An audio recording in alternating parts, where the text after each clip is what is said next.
સામાન્ય નગરજનો પ્રજા ટેક્સ ભરે છે પર્સનલ રીતેથી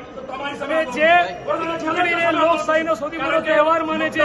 એ મારી નિર્દોષ વડાની પ્રજા સાથે આ જિલ્લા ચૂંટણી અધિકારી અને ભાજપના નેતાઓના મેળાવીપણાના કારણે આ વડોદરા શહેરમાંથી 54,000 કરતા વધારે મતદારોને ડિલીટ કરવાનું ષડયંત્ર અને કાવતરું આ લોકોએ રચ્યું છે, જેની સામે કોંગ્રેસ પાર્ટી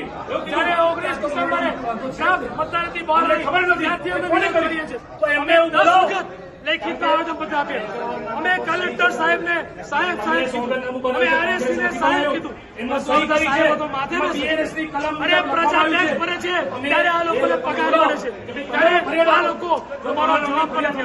અને અમારું કોઈ વ્યક્તિગત સ્વાર્થ નથી। આ વડોદરાના પ્રજાજનો જે 54,000 મતદારોના નામ આ લોકોએ વાંધા લીધા છે, વાંધા લેનારા કોણ?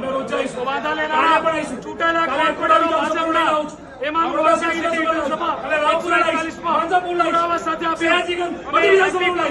જેમાં એક વ્યક્તિનું નામ અજીત દધીચ કરીને નામ છે। અમારો પ્રશ્ન એ છે કે જે અજીત દધીચ નામ છે શું એ ભાજપનો કોર્પોરેટર છે? કારણ કે જે ચૂંટણી કાળ પર એપિક નંબર લખ્યું છે એ અમે જયારે ઇલેક્શનના પોર્ટલમાં નાખીએ છીએ તો અજીત દધીચનું વિગત આખી બહાર આવે છે અને એ ભાઈ ભાજપના કોર્પોરેટર છે અને આવા વડોદરા શહેરમાં જે 54,000 વાંધા લીધા છે એ બધા પ્રત્યક્ષ ને પરોક્ષ રીતે લોકોના નામ આવે છે। તો અમારો પ્રશ્ન છે કે જો આ હકીકત હોય, જો વાંધા લેનારા આ લોકો હોય તો ઇલેક્શન કમિશને જે ફોર્મ 7 બહાર પાડ્યું એ કોંગ્રેસે બહાર નથી પાડ્યું, ઇલેક્શન કમિશને બહાર પાડ્યું અને એમાં એક સોગંદનામું છે, એકરારનામું છે, જેમાં લખ્યું છે કે નીચે સહી કરનારો વ્યક્તિ જો જુઠ્ઠો સાબિત થાય તો 1 વર્ષ કરતા વધારાની સજા અને 1 લાખ રૂપિયાનો દંડ। તો અમારું કહેવું છે કે આ વડોદરા શહેરમાં જેટલા પણ બીજેપીના નેતાઓના નામના વાંધા છે